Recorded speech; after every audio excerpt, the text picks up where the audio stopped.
Indosiar mencatat kenaikan laba bersih sebesar Rp400 miliar secara tahunan menjadi sebesar Rp4,91 triliun. Uniknya, menjelang sesudah rilis laporan keuangan kuartal 4 2024, saham Indosiar teroreksi 27% hanya dalam waktu 2 hari. Lalu saya mencoba untuk menghitung nilai wajar saham Indosiar menggunakan metode short and explore atau DCF. Ternyata penurunan harga saham yang terjadi pada 2 hari tersebut cukup masuk akal.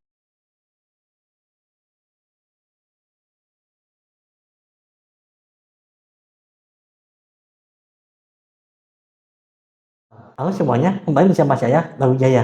Pada episode kali ini saya membahas PT Indosiar Tbk dengan kode saham ISYA untuk kinerja kuartal 4 tahun 2024. Episode nanti di akhir saya akan menunjukkan hasil penghitungan nilai wajar saham Indosiar menggunakan metode. Pada tahun 2024, Indosiar mencatat pendapatan sebesar Rp55,49 triliun, meningkat 4,66 triliun atau 9,1% dibandingkan dengan tahun sebelumnya. Pertumbuhan ini terutama didorong oleh kinerja positif 2 dari 3 rilis bisnis mereka, dengan kontribusi terbesar itu berasal dari layanan seluler yang menyumbang 84,2% dari total pendapatannya, diikuti oleh BD 14,3% dan dari komunikasi tetap 1,5%. Pendapatan dari layanan seluler itu tumbuh 7,5% dibandingkan tahun 2023, didorong oleh meningkatnya permintaan layanan data dan interkoneksi, meskipun pendapatan dari layanan telepon mengalami penurunan. Sementara itu segmen BD mencatatkan pertumbuhan yang paling besar, melonjak 23,4% secara tahunan, berarti peningkatan pendapatan dari layanan internet tetap, konektivitas tetap, dan solusi IP. Di sisi lain, pendapatan dari komunikasi tetap mengalami penurunan sebesar 14,1% dibandingkan dengan tahun sebelumnya.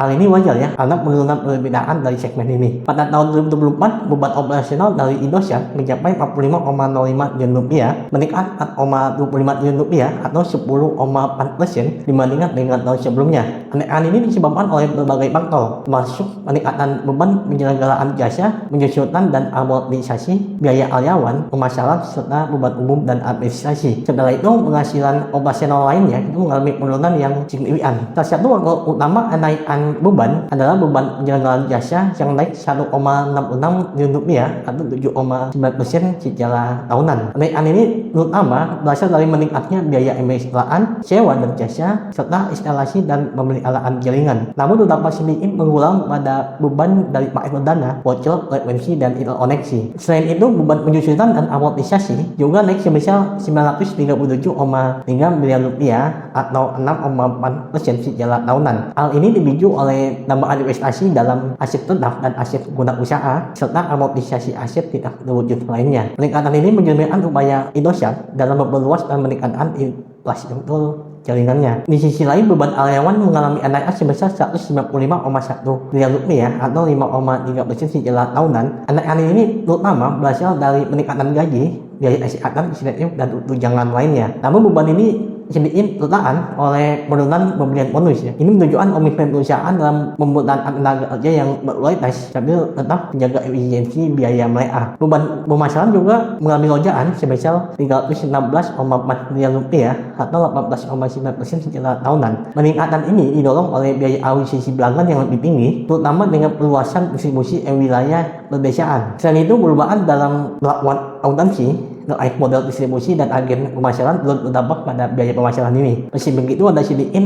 pengurangan dalam biaya iklan, pameran, promosi yang membantu mengontrol kenaikan beban ini. Di sektor beban umum dan administrasi menjadi peningkatan sebesar Rp54,1 miliar atau 0,5% secara tahunan. Hal ini terutama disebabkan oleh meningkatnya biaya hubungan masyarakat, jasa profesional, dan transportasi. Peningkatan ini sejalan dengan kebutuhan perusahaan untuk menjaga operasional Indosiar yang lebih luas dan efisien. Sementara itu, penghasilan atau beban operasional lain-lain bersih mencatat penurunan asli sebesar Rp1,09 triliun atau 98,1%, lebih rendah dibandingkan 2023. Penurunan ini disebabkan oleh berulangnya keuntungan dari transaksi jual dan sewa beli aset yang sebelumnya membeli atau besar terhadap pendapatan di tahun sebelumnya. Hal positif dari beban lain-lain bersih yang turun di Rp370,7 miliar atau 8,7% secara tahunan.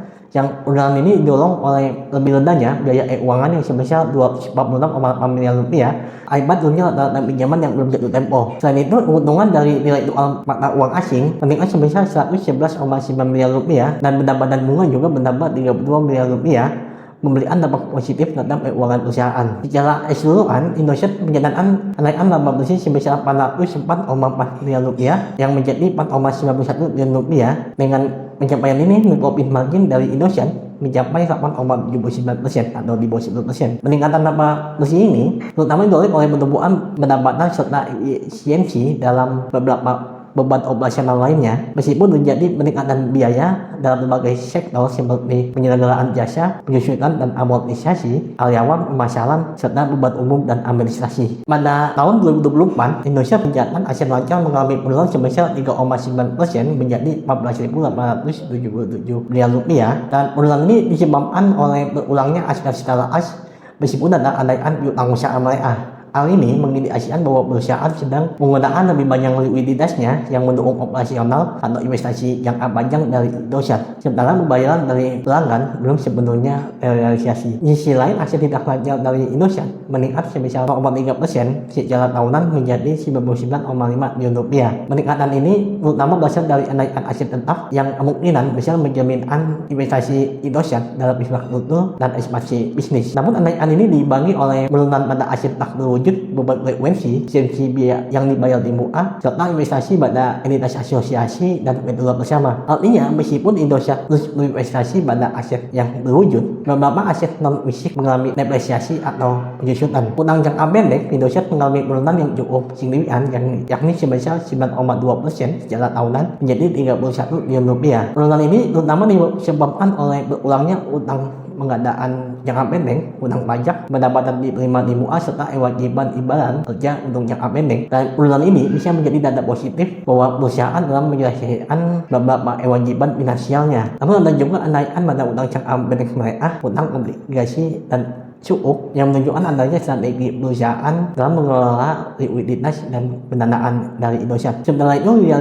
liabilitas jangka panjang mengalami sedikit penurunan sebesar 0,3% secara tahunan menjadi 46,7 triliun rupiah. Penurunan ini terjadi akibatnya berulang utang obligasi dan utang lainnya. Namun ada peningkatan pada liabilitas sewa dan pinjaman yang bisa menunjukkan adanya perjanjian baru atau pinjaman tambahan untuk kebutuhan ekspansi dan operasional jangka panjang dari Indosiar. Dari sisi investasi, mengelola belanja modal sebesar 9,9 triliun rupiah belum termasuk 6,6 triliun rupiah yang dialokasikan pada aset guna, dan sebagian besar sekitar 42,7% dari total belanja modal mereka dialokasikan untuk bisnis seluler yang bertujuan untuk meningkatkan kapasitas jaringan dalam menghadapi lonjakan permintaan layanan data. Sisa anggaran digunakan untuk mengembangkan segmen mini dan teknologi informasi yang kemungkinan besar itu mendukung pelayanan operasi dan solusi digital dari Indosiar. Investasi ini menegaskan strategi dalam memperkuat infrastruktur digital Indosiar serta menjaga daya saing mereka di industri telekomunikasi yang semakin kompetitif. Total utang pokok tercatat 14,9 triliun rupiah. Setelah itu, as yang dimiliki perusahaan mencapai 4,4 triliun rupiah, sehingga menghasilkan utang bersih itu sebesar 10,4 triliun rupiah. Ini menunjukkan bahwa meskipun Indonesia memiliki utang yang cukup besar, sebagian telah diompensasi oleh likuiditas yang mereka miliki. Dari utang tersebut, 3,87 triliun rupiah ya akan jatuh tempo dalam 1 tahun ke depan. Hal ini menandakan adanya kewajiban finansial yang harus diselesaikan oleh Indosiar, sehingga Indosiar harus memastikan strategi likuiditas yaitu tetap kuat. Rata-rata jatuh tempo utang Indosiar itu sebesar 2 tahun, yang berarti sebagian besar pinjaman perusahaan ini masih memiliki tenor yang relatif pendek. Dengan sudut utang yang seperti ini, pengelolaan arus kas menjadi ya bagi Indosiar untuk dapat memenuhi kewajibannya tanpa mengganggu operasional bisnis dari Indosiar. Pada tahun 2024, jumlah pelanggan perusahaan mengalami penurunan sebesar 4,1 juta pelanggan, sehingga total pelanggan itu menjadi 94,7 juta pelanggan. Penurunan ini disebabkan oleh net konsolidasi chip out yang terjadi di pasar, di mana pelanggan itu cenderung mengurangi jumlah auto SIM yang mereka gunakan. Meskipun basis pelanggan penyusun, hal ini bisa juga mencerminkan pergeseran menuju pelanggan yang lebih loyal dan berkualitas. Di sisi lain, ARPU atau average revenue per user mengalami peningkatan menjadi Rp38.000, naik 6,6% secara tahunan atau Rp2.500 dibandingkan tahun sebelumnya. Naikan ARPU ini menunjukkan bahwa jumlah pelanggan berulang, namun rata-rata pendapatan yang dihasilkan dari tiap pelanggannya mengalami peningkatan. Namun kenaikan ARPU Indosiar ini masih di bawah dari capaian kompetitor utamanya Telkom yang pada kuartal 3 2024 itu mencapai Rp41.300. Angka ini menunjukkan bahwa Indosiar masih memiliki tantangan dalam meningkatkan monetisasi pelanggan dibandingkan dengan kompetitornya. Salah satu faktor utamanya dikarenakan strategi pasar dan segmen yang berbeda, yang mana untuk pelanggan Indosiar itu lebih sensitif terhadap harga. Selain itu, Telkom juga memiliki basis pelanggan yang lebih kuat di segmen enterprise dan layanan digital premiumnya yang berkontribusi terhadap ARPU menjadi lebih tinggi. Agar lebih kompetitif, Indosiar perlu mendorong inovasi layanan serta meningkatkan nilai tambah bagi pelanggan untuk menaikkan ARPU yang lebih lanjut. Pada 31 Desember 2024, total PTS 4G yang beroperasi ini mencapai 196.000 unit, mengalami penambahan PTS sebanyak 17.000 di sepanjang tahun 2024. Ekspansi ini menjadi langkah yang strategis untuk memperkuat konektivitas, terutama dalam meningkatkan kualitas layanan untuk pelanggan Indosiar di area-area dengan permintaan data yang tinggi. Selain itu juga, Indosiar mulai mengembangkan jaringan 5G mereka dengan mengoperasikan 107 BTS 5G. Meskipun jumlahnya masih relatif lebih kecil ya dibandingkan dengan yang 4G tadi, setidaknya bahwa Indosiar telah mempersiapkan diri untuk area konektivitas yang udah cepat. Kemungkinan besar mengembangkan BTS 5G ini difokuskan pada area perkotaan lebih dahulu dan pusat bisnis, di mana permintaan layanan dengan latensi yang rendah dan kecepatan yang tinggi semakin meningkat. Indosiar berencana untuk secara bertahap meningkatkan rasio pembayar dividen hingga mencapai 7% dari 8% normalisasi konsolidasi mereka dari tahun 2026. Setelah mencapai target tersebut, maka Indosiar berencana untuk mempertahankan rasio pembayarannya pada rasio dividen yang sama di tahun-tahun berikutnya. Dengan asumsi Indosiar itu mencapai target rasio pembayaran dividen 70% pada 2026, maka potensi dividennya bagi investor Indosiar dengan asumsi memiliki average di harga pada saat video ini dibuat Rp1.950 adalah sekitar 6,31% atau di atas 6%. Untuk menentukan nilai wajar dari saham Indosiar atau ISAP, beberapa variabel uji dalam penghitungan weighted average cost of capital dan model penemuan arus aset bebas atau risk flow itu digunakan. Risk free rate semisal 0,46%, hal ini dapat dilihat dari hitungannya. Jadi saya menggunakan imbal hasil bebas risiko ini yang menjaminkan suku bunga obligasi pemerintah Indonesia untuk tenor 10 tahun.